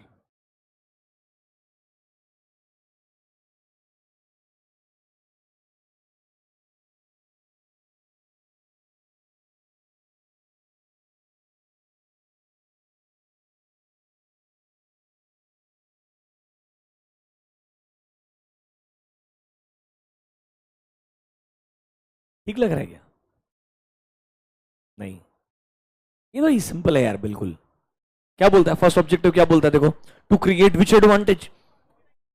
मतलब याद है, एक ऐसा पोजीशन है ये जहां you have edge against your competitor. This is called as competitive advantage. देखो, something unique and valued by your customer. कुछ ऐसा आपके ऑर्गेनाइजेशन के प्रोडक्ट में होना चाहिए, ब्रांड वैल्यू में होना चाहिए, जो कंज्यूमर्स या कस्टमर्स जो है बहुत ज्यादा वैल्यू करते हैं. सी सिंपल चीज है. वो क्या बोलता है, अगर मैं आपके सामने 3 प्रोडक्ट को रखता हूं, जो तीनों प्रोडक्ट सेम काम करते हैं, they have the same utility, they have the same utility, फिर भी एक consumer out of 3 product A को चूज कर लेता है बिना कोई हेसिटेशन के. Just imagine there are 3 products A, B and C, manufactured by different companies, but a consumer is choosing A without any hesitation. कोई हेसिटेशन के बिना इमीडिएटली ए को चूज कर लेता है. मतलब ए में कुछ तो ऐसा होगा जिसकी वजह से कंज्यूमर का डिसीजन एक ही तरफ जा रहा है. So there is something valuable, there is something unique in the product A. It can be price also. It can be price also, or sometimes it can be certain features in product A जो किसी और product के अंदर होंगे ही नहीं. Like for example, अगर आप smartphones का बात करेंगे, सैमसंग ने याद है फोल्ड लॉन्च किया था पहले. अब वो एकदम यूनिक एलिमेंट था जो किसी और फोन के अंदर था ही नहीं, बट डोंट यू थिंक उसका सबने मस्त कॉपी पेस्ट करना शुरू कर दिया. You know, there is actually a company called as Huawei. India में प्रोडक्ट नहीं बेचता है, वो बैंड है एक तरीके से, मान के चलिए, मेरे हिसाब से चाइनीज एंटिटी है. वो तो मल्टीपल फोल्ड बना चुका है, try fold something like this. It is already very famous product, but you know they have a different challenge. तो अपेरेंटली हुआवी के अंदर ऐसा बोला जाता है कुछ चाइनीज पॉलिटिशियंस का पैसा लगा हुआ है, कुछ चाइनीज पॉलिटिशियंस का पैसा उस कंपनी में लगा हुआ है. That is why there were lot of allegations against the company कि वो शायद डेटा का मिसयूज कर रहा है, the data that is being borrowed from US, India, Europe के अंदर. इसलिए उसके प्रोडक्ट्स जो है थोड़े से डीफेम हो गए, रेपुटेशन खराब हो गया. हालांकि technology wise they used to make one of the finest products. तो I am just trying to say आपके प्रोडक्ट में कुछ भी ऐसा यूनिक एलिमेंट हो सकता है जिस वजह से में भी आपका प्रोडक्ट बिकता होगा. तो रिमेंबर, कॉम्पिटिटिव एडवांटेज आसान नहीं है, एक पोजीशन है जिसकी वजह से आप बेहतर परफॉर्म करते हो. देखो, so that the company can outperform the competitor. Outperform मतलब you are performing better than the competitor. Notebook में जाइए, अंडर ओवरऑल ऑब्जेक्टिव आपने लिखा होगा the overall objective of strategic management are following. Write down point number A. Point number A, to create, number A, to create competitive advantage, to create competitive advantage, so that, to create competitive advantage so that company can outperform, so that company can outperform the competitors, outperform the competitors in all aspects, outperform the competitors in all aspects of organizational performance, in all aspects of organizational performance. All aspects of organisational performance. मतलब जब हम organisation के performance की बात करेंगे तो हमें लगेगा this company is performing better then all other companies very very easily. अगर आपके पास ये पोजीशन है तो हम बोलेंगे you have a competitive advantage. अगर आप इंडियन ऑटोमोबाइल सेक्टर के बारे में बात करेंगे लास्ट 5 साल के अंदर, इज वन कंपनी जो बहुत सिग्निफिकेंटली स्पीड से ऊपर आया। अगर आप देखेंगे, one is Mahindra. Tata Motors always had lot of money, understand this, and they were in the business for years and they had luxury products का JLR, उनके पास सब कुछ था हमेशा से। बट आप महिंद्रा को नोटिस करेंगे, वो क्या कर रहा था, एक जमाने में स्कॉर्पियो टाइप का कार कार बना रहा था। स्कॉर्पियो हो गया, बोलेरो हो गया, बराबर है कि नहीं है? मतलब they were not luxury segment cars, you are understanding this. But then suddenly you see वहां से एक 360 डिग्री चेंज आया उनके अंदर। उन्होंने पहली बार कार के डिजाइन एलिमेंट पे काम करना शुरू किया। सॉरी नो ऑफेंस, बट एक जमाने जो बोलेरो बना रहा था और स्कॉर्पियो बना रहा था, डिजाइन तो कुछ था ही नहीं। मतलब more than design, it is like a box that can travel, बराबर है कि नहीं है? That was a thought process. But from there if you see today and if you see the new EVs what they are launching and all, मतलब अगर आप design element पे देखेंगे कितना ज्यादा फोकस चेंज हो गया है। मतलब इट्स लाइक उन्होंने थोड़ा साइबर ट्रक को कॉपी कर लिया, लेट्स नॉट से दिस, मतलब टेस्ला का एक प्रोडक्ट है उसको कॉपी करने का थोड़ा ट्राई किया है, ऐसा नहीं बोलना चाहिए। बट एक्चुअली में सडनली एक कंपनी का जो फोकस है कितना बदल सकता है। मतलब एकदम suddenly in 5 years you see a significant change altogether, and then you see one important part, because of this they still did not compromise on certain aspects. For example, build quality फिर भी अच्छा बनाया, are you understanding? After sale service थोड़ा सा अच्छा बना करके maintain करके दिया। तो आप नोटिस करेंगे उन्होंने मार्केट शेयर जो गेन किया within a short period of time, उनका 700 was successful, XUV 700 was a very successful product. मतलब और इतने लग्जरी सेगमेंट में आने के बावजूद सक्सेसफुल प्रोडक्ट चलाना, trust me, in India Indian brands like Maruti struggled for years. You know Maruti before Nexa एक स्टोरी था, I don't know whether you know this. Maruti is there for years, बराबर है, पर Maruti was always like the first car of Indian, कि अपना first गाड़ी क्या होना चाहिए, मारुति। आपने पैसा कमाया तो मारुति अगला गाड़ी नहीं होना चाहिए। क्यों? अरे Maruti does not represent luxury. So Maruti का प्रॉब्लम हुआ, it's a profitable business, it is able to sell so many cars, but it is not able to sell luxury cars, it is not able to sell luxury cars. तो मारुति ने धीरे धीरे एक नया brand build किया, नेक्सा करके। Nexa brand बनाने के पीछे लॉजिक यही था कि हम मारुति के नाम पे प्रीमियम प्राइस चार्ज नहीं कर सकते, तो क्यों ना एक ऑलराउंड एक्सपीरियंस चेंज किया जाए। जब उन्होंने नेक्सा बिल्ड किया धीरे धीरे, तब उनकी जो नए सेट ऑफ प्रोडक्ट्स है वो थोड़े थोड़े लग्जरी सेगमेंट में एंटर होना शुरू हुए। एंड धीरे धीरे आप नोटिस करोगे सबसे बड़ा जोक, अगर मैं आज देखता हूं, and I have been tracking Indian automobile sector for years, Maruti बोलता है वो अपने आप को आज की तारीख में एसयूवीज बना के बेचता है। ओरिजिनली अगर आप देखेंगे Maruti is like a hatchback, Maruti is like a hatchback, छोटा गाड़ी, that is their original selling point. From there they saying हमारे पास ये अलग अलग 4-5 टाइप का SUVs है। इंडिया में Maruti selling SUV is actually a question mark. It's just that in India SUVs का ओवरऑल मार्केट शेयर सिग्निफिकेंट बढ़ गया है, ओवरऑल डिमांड बढ़ गया है। So Maruti was always smart. I always share this in class also. एक बार मारुति के टॉप मैनेजमेंट का CNBC पे इंटरव्यू आ रहा था, उनसे किसी ने क्वेश्चन पूछा कि टाटा मोटर्स ईवी इतना इतना कर रहे थे, this is 3 years back, 2.5-3 years back. Maruti is a profit making company, Maruti sells the most number of cars, why is Maruti not targeting EV as a business? You know what was the answer? The answer was, I don't think India is ready for EV, and the day India is, we will make the best EV. मतलब the answer was full of arrogance, clear कि boss अभी तैयार है नहीं, जिस दिन होंगे उस दिन प्रोडक्ट बनाएंगे, उसके पहले हम प्रोडक्ट बनाएंगे नहीं। This was a clear, there was no hesitation, there was a clear answer in one stroke. That shows they know what Indians want, and that is why Maruti is still a profitable business since years. And in terms of quantity आप उनको compete नहीं कर सकते हो जितना quantity वो लोग बेचते हैं। यू नो एक जमाने में रूमर था, क्या मेरे को लगता है मारुति ने चालू करवाया था, कि अगर आपके पास मारुति है तो इंडिया में आप किधर भी गाड़ी अगर आपकी रुक गई, नियर बाय रिपेयर शॉप पे जाओ, that person will be able to repair the car, that person will be able to repair the car. तो आपका जो मेंटेनेंस कॉस्ट है वो क्या हो जाएगा, लोएस्ट हो जाएगा। बट अगर आपके पास में यही अगर जर्मन कार्स है, यही आपके पास क्या है, German cars, the mechanic will not even open the car, they will be like boss मेरे को कार को टच भी नहीं करने का। एक्चुअली ऐसा नहीं होता है, you understand what I mean to say. Maruti साल में 4 बार रिपेयर के लिए जाती थी, So, अभी देखो उसके अलग प्रॉब्लम्स है, बट सेलिंग पॉइंट ऐसा बिल्ड किया गया दैट लोगों को ट्रस्ट फैक्टर दिमाग के अंदर चले गया कि बॉस ये गाड़ी को लेके मैं किधर भी गया ना तो कहीं ना कहीं रिपेयर तो हो ही जाएगी.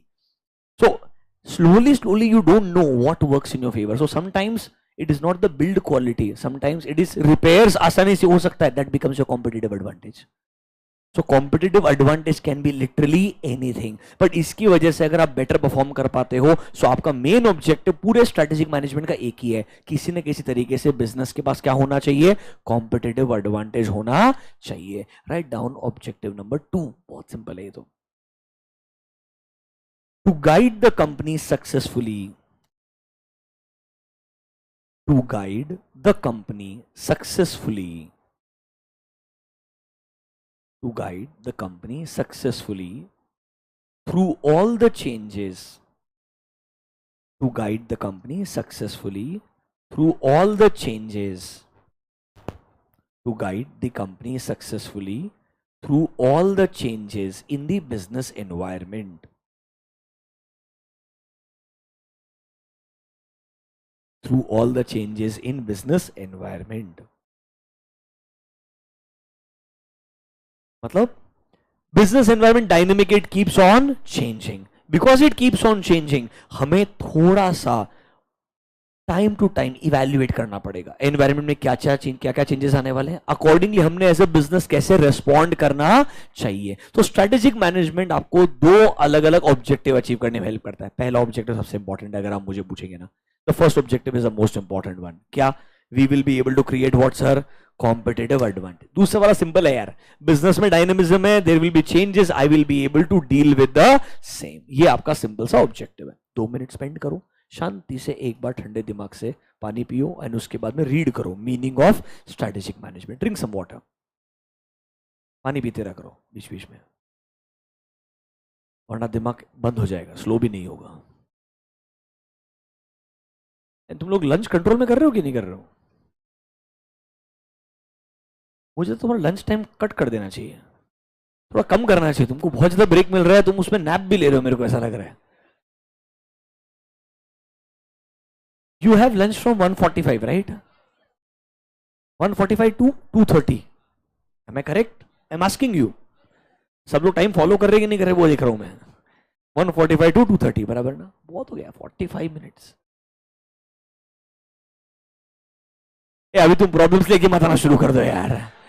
सर पता है 15 मिनट तो बाहर जाने में लग जाता है, 15 मिनट अंदर आने में लग जाता है, तो मेरा हाफ एन आवर तो ऐसे चले गया. बहुत सारे लोग होते हैं. अच्छा,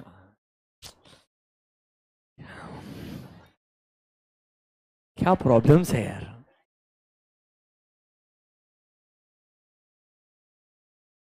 तो वजह से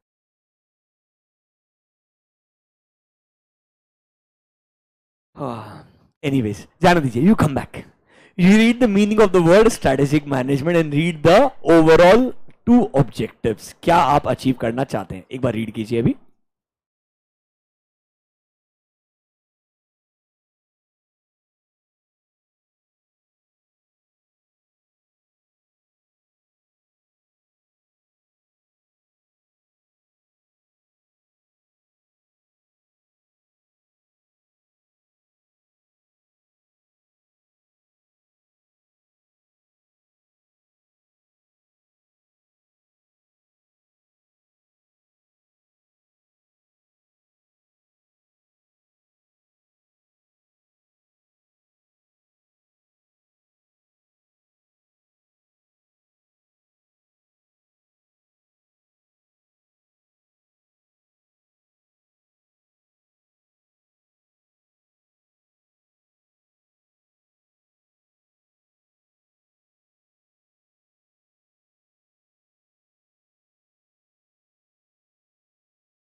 चलिए लेट्स प्रोसीड. आईसीआई का सबसे कॉमन 2 क्वेश्चन इस चैप्टर में से, जो आपको पसंद भी आएगा, ठीक है, मार्क्स भी मिल जाएगा आपको. स्ट्रेटेजिक मैनेजमेंट के एडवांटेजेस क्या है, डिसएडवांटेजेस क्या है, एडवांटेजेस और लिमिटेशंस. अलग अलग क्वेश्चन है दोनों. दोनों में से कुछ भी पूछे, डेफिनेशन सेम लिखने का है, डेफिनेशन सेम. 4 पॉइंट एडवांटेज का आना चाहिए, 4 पॉइंट डिसएडवांटेज का. एक काम करो फटाफट से, पहले मैं आपसे पूछता हूं, you understand the meaning of the word strategic management now? According to you, think there's a company XYZ. I want to use strategic management. Think about the negative aspects. Positive छोड़ दो, पहले negative सोचो. Strategic management के अंदर challenges क्या है according to you? High cost. Time ज़्यादा लग जाएगा. अच्छा. Environment dynamic है. तो uncertainty. Multiple factors consider करने पड़ेंगे. लोग सही मिलने चाहिए. तुम कितने नेगेटिव हो? एक नेगेटिव बोलना शुरू किया नहीं कि 1 मिनट में आंसर देना शुरू. कॉस्ट, टाइम, ये वो, मतलब अभी थोड़ी देर में एडवांटेज में आएंगे, एक भी नहीं बोलोगे तुम. मेरे को पता है. और पता है बेस्ट पार्ट, जो तुम सोच रहे हो आई से भी वही सोचता है. तुम्हारे सारे लिमिटेशन उनसे परफेक्ट मैच होता है एकदम, कोई दिक्कत नहीं है. वही बोलेगा टाइम कंज्यूमिंग प्रोसेस है. क्यों? दिमाग लगाना पड़ेगा ना.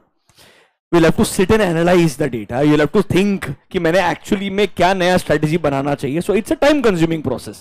It is costly because you need lot of experts. आपको सही कैटेगरी के लोग लगेंगे, एक्सपीरियंस लोग लगेंगे. उनके बिना ये एनालिसिस हो ही नहीं पाएगा. तो बराबर है, टाइम कंज्यूमिंग है, कॉस्टली है. Perfect matching.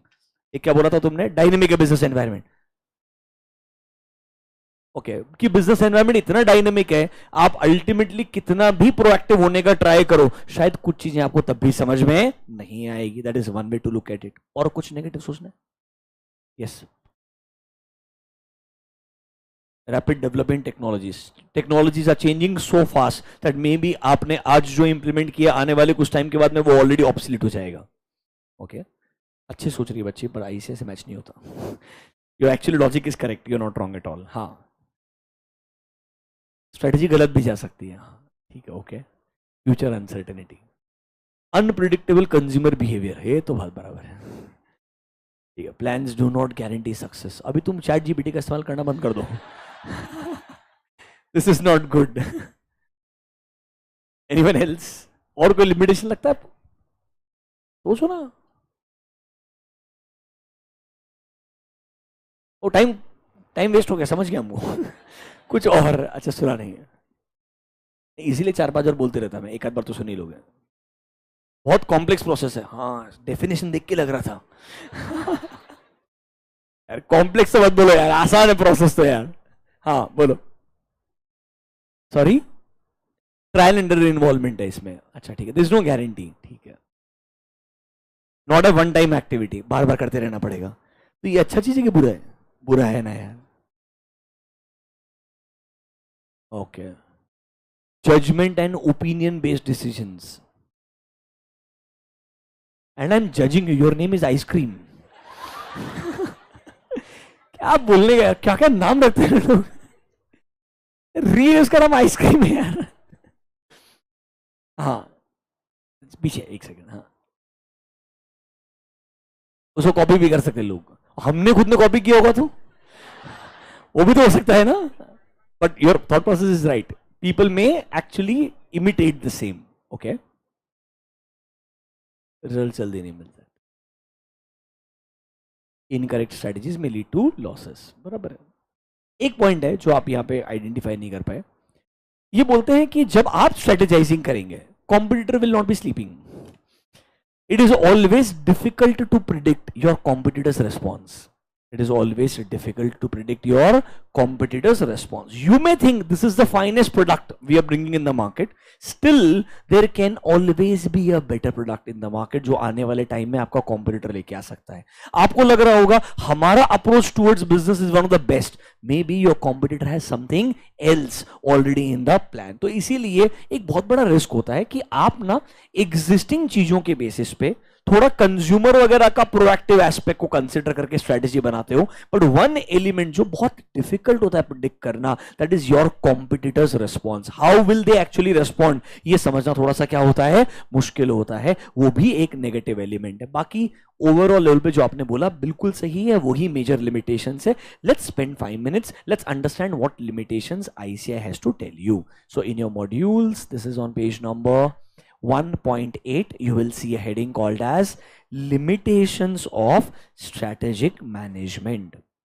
आइए मेरे साथ रीड कीजिएगा एक बार शांति से. बहुत ही सिंपल है, कुछ कुछ चीजें मतलब स्ट्रेट फॉरवर्ड है. आप पढ़ेंगे आपको एकदम लॉजिकल लगेगा, एक या दो बार आप प्रैक्टिस करेंगे कुछ खास नहीं रहेगा. प्रोएक्टिव रिएक्टिव का लैंग्वेज डेंजरस था, वैसे कुछ ही कॉन्सेप्ट्स है, not a lot of them are there. चलिए रीड विथ मी. देखो क्या बोलता है. Sir this is on page number 1.8. पढ़िएगा एक बार क्या बोलता है. Sir, there can be lot of limitations attached with strategic management. Number one, can you see, environment is highly complex and turbulent. मतलब सर ये बोल रहा है कि यार एनवायरमेंट इतना ज्यादा कॉम्प्लेक्स है, उसमें इतने सारे फैक्टर्स इन्वॉल्व है, and these factors keeps on changing. These factors keeps on changing. Basically dynamism है एनवायरमेंट में. क्या है?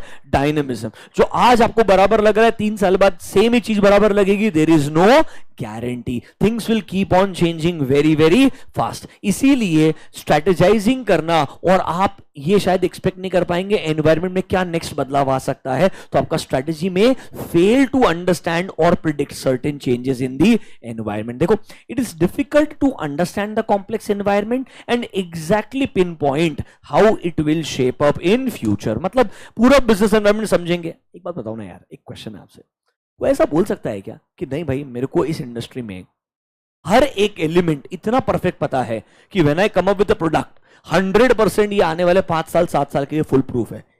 आज की तारीख पे तो कोई भी नहीं बोल सकता है. If you think about it, आज दुनिया वैल्यूएशन वाइज, टेस्ला सुना है आपने? उसको one of the best possible valuation दे रहा है दुनिया के अंदर. बराबर है कि नहीं है? But don't you think Tesla का ऑलरेडी एक बहुत स्ट्रॉन्ग कॉम्पिटिटर चाइना में बैठा है? BYD नाम सुना है क्या आपने? बहुत स्ट्रॉन्ग कॉम्पिटिटर. बहुत मतलब शायद probably is just like we have to sit and watch for 3 to 5 years how things pan out. Otherwise they have a, I would say, capability to beat Tesla very very easily. जिस pace से वो लोग aggressively expand कर रहे हैं, उनको बस एक ही प्रॉब्लम है. क्या? उनके ऊपर चाइना का ठप्पा है. आज की तारीख में it is actually a problem if you ask me, because that stamp that it is a Chinese entity is not positive in all countries. अगर वो ब्रांड वैल्यू पॉजिटिव होता तो शायद वो अभी तक टेस्ला के वैल्यूएशन को कोलैप्स कर चुका होता, अगर आप मुझे सही में पूछेंगे तो. मतलब इन ऑल इंडस्ट्रीज आप सोचिए, best of the best value जिस इंसान को मिल रहा है वो भी श्योर नहीं है 100% हमें एक्चुअली फ्यूचर के अंदर मार्केट पोजीशन मेंटेन करना आसान हो जाएगा. There is no such guarantee. उल्टा सोचो यार, when you talk about automobile companies, have you heard of company Toyota? बेचारा कितना पुराना कंपनी है, सालों से प्रोडक्ट बना के बेच रहा है, सारे कंट्री में बना के बेच रहा है, उसकी वैल्यू कम है, टेस्ला की वैल्यू ज्यादा है. अरे वो टोयोटा प्रॉफिटेबल बिजनेस है फॉर इयर्स. बराबर है कि नहीं है? टोयोटा बस बोल रहा है, मैं बोल रहा हूं ईवी इतना अच्छा नहीं है जितना आपको लग रहा है. Toyota is telling to the world कि बॉस जो मैं हाइब्रिड बना रहा हूं वो फार मोर बेटर है देन ईवीज. और दुनिया में कोई सुन ही नहीं रहा है अभी फिलहाल. But actually, they have been saying this for years that we can prove it via technology, that what hybrid technology we are creating, that is one of the finest in the world. ये environment के लिए EV से far better रहेगा. You don't know, after 3 years things may change once again.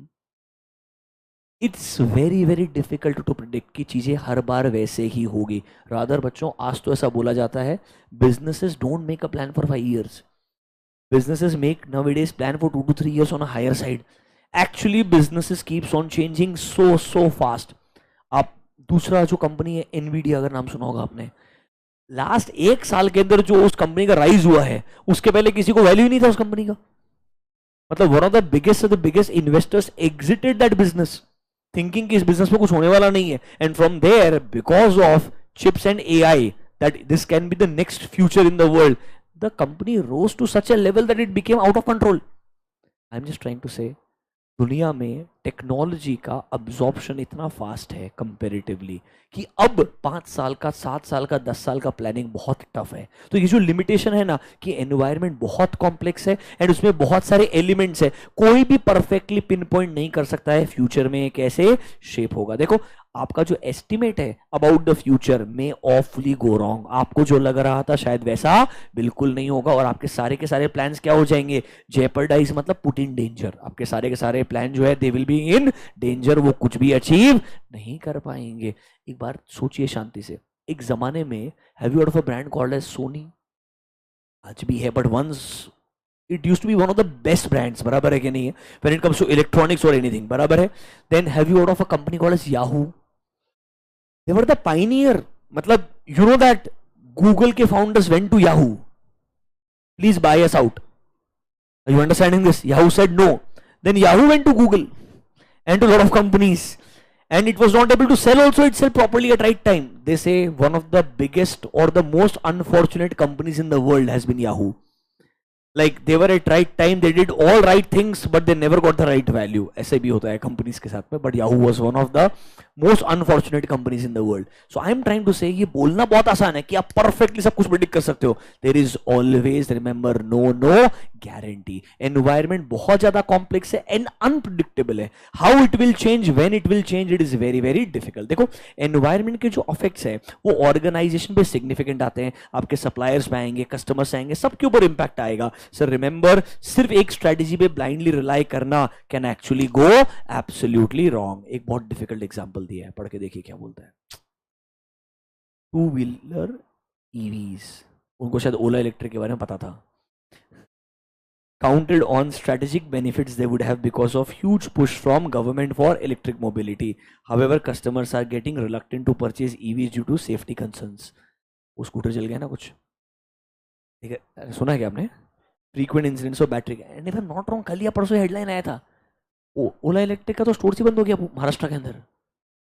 Know recently कल या परसों एक news आया था, if I am not wrong, that Ola electric के जो स्टोर्स है फिजिकली वो शट डाउन करवा रहे हैं compulsorily. There some apparent decision by government, if I am not wrong. I will share with you if I get to read that in detail. 2-3 दिन पहले पढ़ा था, पूरा डिटेल में नहीं पढ़ा. अभी के लिए इतना पार्ट समझ में आया क्या? फर्स्ट पॉइंट आपको सिंपल लग रहा है, एकदम लॉजिकल है. Second point, read the heading at least. Strategic management is अ, अपने आप में सेल्फ एक्सप्लेनेटरी लग रहा है पक्का. इसका एग्जांपल पढ़ो ना, ये तुम्हारे लिए आईसीआई ने तुम्हारे लिए एग्जांपल दिया है. ये आईसीआई का एग्जांपल ओनली फॉर यू. मैं सिर्फ, I am just a platform similar to us students. It is talking about you. Planning and strategizing what to study, from where and at what time of the day to study consumes so much of our actual study time that by the time we have to study we are almost exhausted.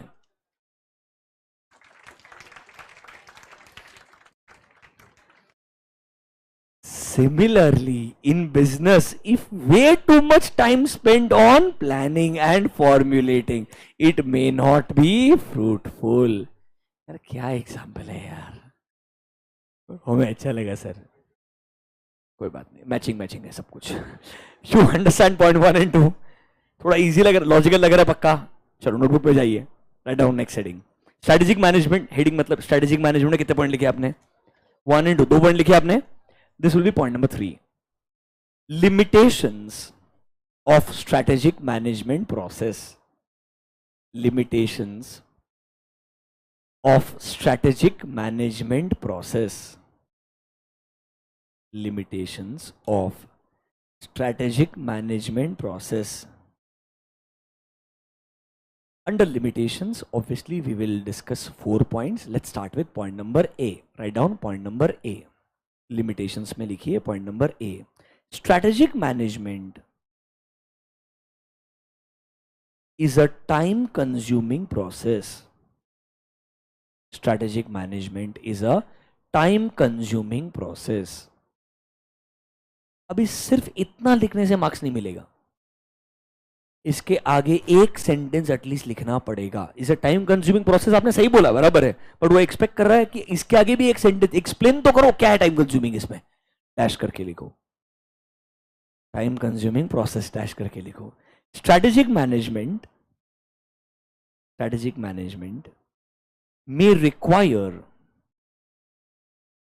may require entity to spend a lot of time,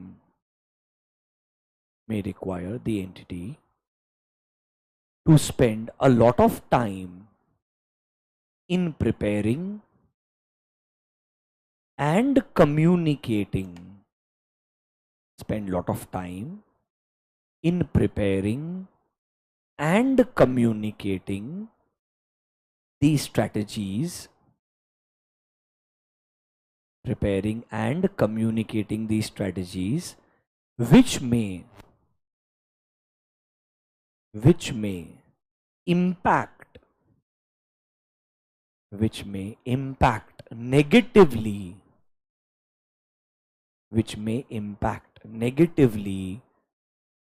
entities routine business or operations. Negatively, the entity's routine business or operations. Simple सा बात है sir, एक time consuming process है, आपको थोड़ा समय devote करना पड़ेगा स्ट्रैटेजी को प्रिपेयर करने के लिए, कम्युनिकेट करने के लिए। इसका नेगेटिव इंपैक्ट किस पे आएगा? अगर आप स्ट्रेटेजिक मैनेजमेंट खेलते बैठेंगे तो आपका जो existing business day to day basis पे करना होगा, वो जो रूटीन एक्टिविटीज है उसको शायद आपको क्या रखना पड़ेगा? होल्ड पे रखना पड़ेगा। इसीलिए पता है क्या बोलते हैं, strategic management as a process is not performed by same employees who are running the business. You should have a separate set of people for this, जिनका काम ही सिर्फ स्ट्रेटेजाइजिंग होना चाहिए। अगर जिसका काम डे टू डे बेसिस पे काम करना है, एग्जीक्यूट करना है, उसको स्ट्रेटेजाइजिंग करने के लिए बोला तो वो हमेशा कंफ्यूज रहेगा। आज पहले अपना काम एग्जिस्टिंग खत्म करना चाहिए या स्ट्रेटेजाइजिंग के बारे में सोचना चाहिए? Remember, to strategize you need an open mind, you need resources, clean mind, less work and actually more and more free time to think. अगर आपके पास फ्री टाइम रहेगा सोचने के लिए तो आप बेहतर स्ट्रेटेजाइजिंग कर पाएंगे। ये नॉर्मली छोटे बिजनेसेस आसानी से अफोर्ड नहीं कर पाते, बड़े बिजनेसेस के लिए पॉसिबल है बट स्मॉलर बिजनेसेस के लिए ये डिफिकल्ट रहेगा। Is point number A clear to you? Write down point number B, strategic management is a costly process. Strategic management is a costly process. Dash करके लिखिए। It requires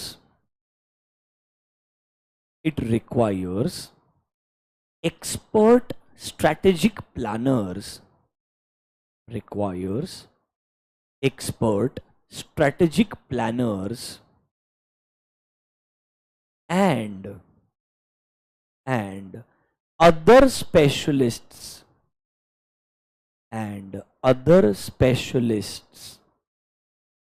who are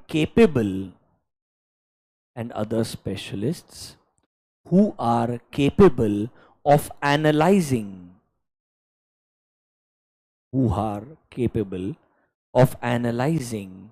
entities internal and external environment.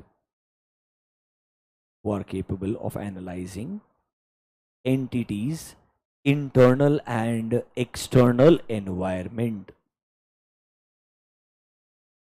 Therefore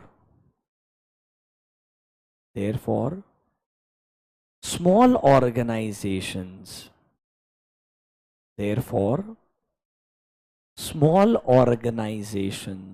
with limited resources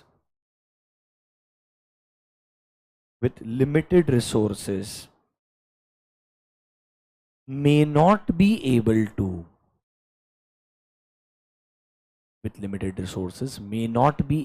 to afford the same.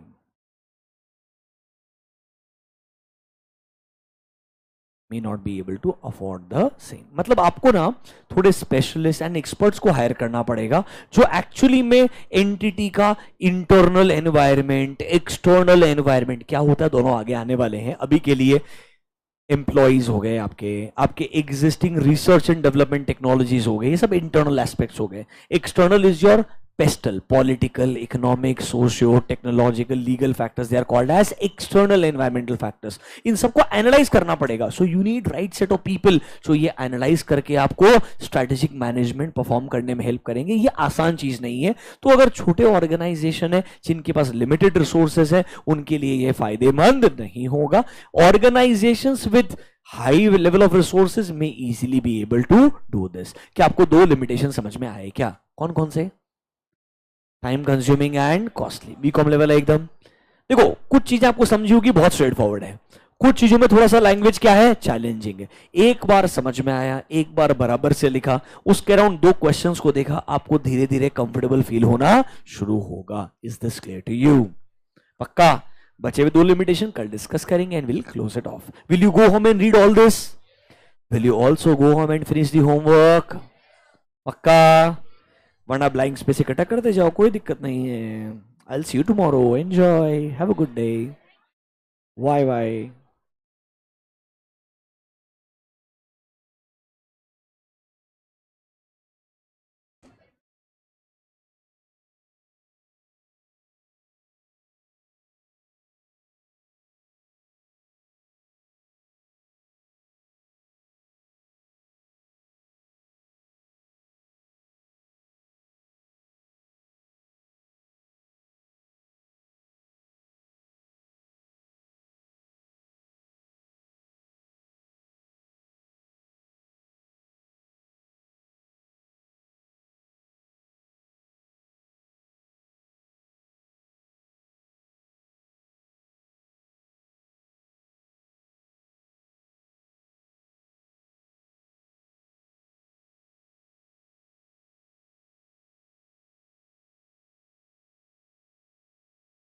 not just ambassador. He has equity ownership also.